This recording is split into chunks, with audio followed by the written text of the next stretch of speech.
So one thing that I was feeling this morning is the very notion that you are loved.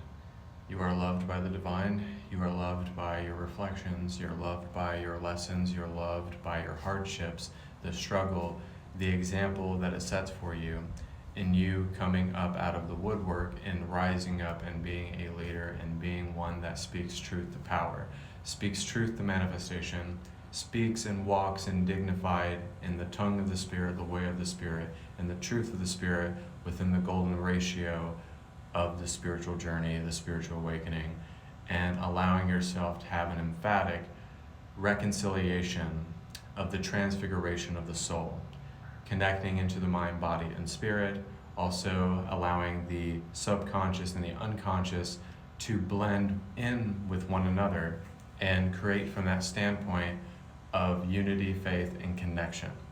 So when you understand that you are loved, it does not mean that you're always going to just go through everything with that notion. It just means that there's a lot of things in your life, and knowing that your needs are met by the divine, and knowing that the divine shows up on your behalf, and that you're living within your own omnipresence of how you mold the universe in the way that you want to see it. So when I say manipulate reality, you're not doing it in a negative sense. Now, most of the time when we were living our own life, we were manipulating reality in a negative sense, in a negative connotation.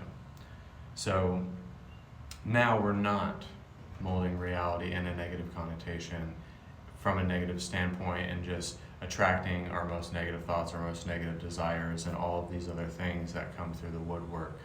But now you're actually using that marker, and you're kind of drawing and doodling whatever you want. It's kind of like you're in the daydream and you escape the nightmare. So there's a lot of different ways to come and look from this and perceive from this and get a glimpse of like, oh, I'm actually becoming the artist of my own creation, the architect, the person that outlines that deep water horizon. So you are writing the script and becoming the actor of your life. So this opens up with a newfound intention that there's new storylines, there's new timelines, there's new experiences, there's new relationships, and so on.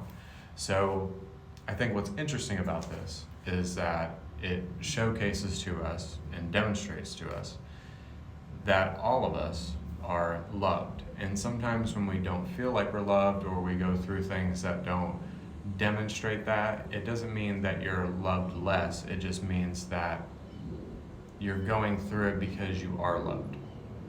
You know, sometimes grace doesn't always look like a picture perfect